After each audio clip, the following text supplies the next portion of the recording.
6 സോണുകളായി തിരഞ്ഞുള്ള പരിശോധനയാണ്. പി.കെ. സരീഷ് കൂടി ചേരുന്നുണ്ട്. സരീഷ്, 296 മരണമാണ് ഔദ്യോഗികമായി റിപ്പോർട്ട് ചെയ്തിരിക്കുന്നത്. 200-ലധികം, കൃത്യമായി പറഞ്ഞാൽ 209 പേരെയാണ് ഇനിയും കണ്ടെത്താനുള്ളത്. അതിൽ 29 കുട്ടികളുണ്ട് എന്നുള്ളത് അതീവ ദുഃഖകരമായ കാര്യം തന്നെയാണ്. എത്തരത്തിലാണ് ഈ ഘട്ടത്തിലെ സാഹചര്യം? ഏറ്റവും പുതിയ വിവരം എന്താണ് സരീഷ്?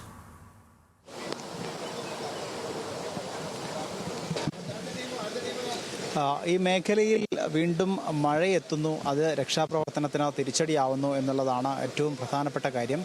നേരത്തെ ഈ അല്പം മഴ മാറി നിന്നത് രക്ഷാപ്രവർത്തനത്തിന് കൂടുതൽ ഊർജ്ജസ്വലത കൈവരും എന്നായിരുന്നു കരുതിയിരുന്നത്. പക്ഷേ ഇപ്പോൾ വീണ്ടും മഴ എത്തിയത് ചിലപ്പോൾ രക്ഷാപ്രവർത്തനം തിരിച്ചടിയാക്കാം. കാരണം പല സമയത്തും ഈ തുടർച്ചയായി മഴ പെയ്യുകയും അതുവഴി ഈ വീണ്ടും മണ്ണിടിച്ചിലിനുള്ള സാധ്യതയൊക്കെ ഉള്ളതുകൊണ്ട് തന്നെ അത്തരം മേഖലകളിൽ നിന്ന് ആളുകളെ മാറ്റുന്നൊരു സാഹചര്യം ഉണ്ടായിരുന്നു. അപ്പോൾ സ്വാഭാവികമായും 2 തരത്തിലാണ് ഈ മണ്ണിടിച്ചിലിന് അല്ലെങ്കിൽ ആളുകളെ മാറ്റാനുള്ള സാധ്യത. ഒന്ന്, ഈ രക്ഷാപ്രവർത്തനം നടത്തുന്ന അല്ലെങ്കിൽ നേരത്തെ നമ്മൾ സൂചിപ്പിച്ചതുപോലെ ചൂരമല ഉൾപ്പെടെയുള്ള മേഖലകളിൽ രക്ഷാപ്രവർത്തനം നടത്തുമ്പോൾ അവിടെ തുടർച്ചയായി മഴ പെയ്താൽ തീർച്ചയായും വീണ്ടും മണ്ണിടിയുന്നൊരു സാഹചര്യം ഉണ്ടാകും. ആ മണ്ണിടിച്ചൽ ഉണ്ടായാൽ ആളുകളെ അല്ലെങ്കിൽ രക്ഷാപ്രവർത്തനം തുടരാൻ സാധിക്കാത്തൊരു സാഹചര്യം എത്തും.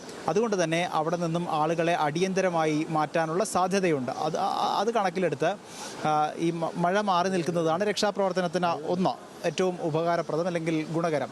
മറ്റൊന്ന്, ഈ പുഴ കേന്ദ്രീകരിച്ചാണ് ഇന്ന് ഏറ്റവും നടത്തണം എന്നൊരു നിർദ്ദേശം ജില്ലാ ഭരണകൂടത്തിൻ്റെ ഭാഗത്തുനിന്നും സംസ്ഥാന സർക്കാരിൻ്റെ ഭാഗത്തുനിന്നും ഒക്കെ വന്നിരിക്കുന്നത്. അതിൽ ഏറ്റവും നിർണായകമാവുന്നത് ഈ ചാലിയാർ പുഴയുടെ 2 കരകളും കേന്ദ്രീകരിച്ച് വലിയ രീതിയിലുള്ള തിരച്ചിൽ നടത്തണം എന്ന് കർശനമായ നിർദ്ദേശമുണ്ട്. അതിന് കൃത്യമായി സേനാംഗങ്ങളെ വിന്യസിച്ചിട്ടുണ്ട്. മുങ്ങൽ വിദഗ്ധർ ഉൾപ്പെടെയുള്ളവരെ ഓരോ വിഭാഗത്തിലും ഓരോ മേഖലയിലും ഡിപ്ലോയ് ചെയ്തിട്ടുണ്ട്. അങ്ങനെ ഓരോ സ്ഥലത്തും കൃത്യമായി ഇത്തരത്തിലുള്ള ഉദ്യോഗസ്ഥരെ ഡിപ്ലോയ് ചെയ്തിട്ടുള്ളത് കൊണ്ട് തന്നെ അവിടങ്ങൾ കേന്ദ്രീകരിച്ച് കൂടുതൽ പരിശോധന നടത്തേണ്ടതുണ്ട്. പക്ഷേ നിലവിലെ സാഹചര്യത്തിൽ മഴ പെയ്താൽ ഈ പുഴകളിൽ അല്ലെങ്കിൽ പുഴയിൽ വെള്ളം കയറുന്നൊരു സാഹചര്യം ഉണ്ടാകും. ആ വെള്ളം കയറിയാൽ പല മേഖലകളിലും രക്ഷാപ്രവർത്തനം കാര്യക്ഷമമാവാത്തൊരു സാഹചര്യത്തിലേക്ക് കാര്യങ്ങൾ പോകും. അതുകൊണ്ട് തന്നെ അത്തരം സ്ഥലങ്ങൾ കേന്ദ്രീകരിച്ച് അല്ലെങ്കിൽ പുഴയിൽ വെള്ളം കയറിയാൽ ഇന്ന് പ്ലാൻ ചെയ്തിരിക്കുന്ന സമാനമായ അല്ലെങ്കിൽ പുഴ കേന്ദ്രീകരിച്ചുള്ള പരിശോധനയും വലിയ രീതിയിൽ തിരിച്ചടിയുണ്ടാകും. തീർച്ചയായും അതാണ് ഈ മഴ മാറി നിൽക്കുന്നതാണ് ഗുണകരം എന്ന് ആവർത്തിച്ച് ഈ രക്ഷാപ്രവർത്തനത്തിന് നേതൃത്വം നൽകുന്നവരെല്ലാം പറയാൻ കാരണം.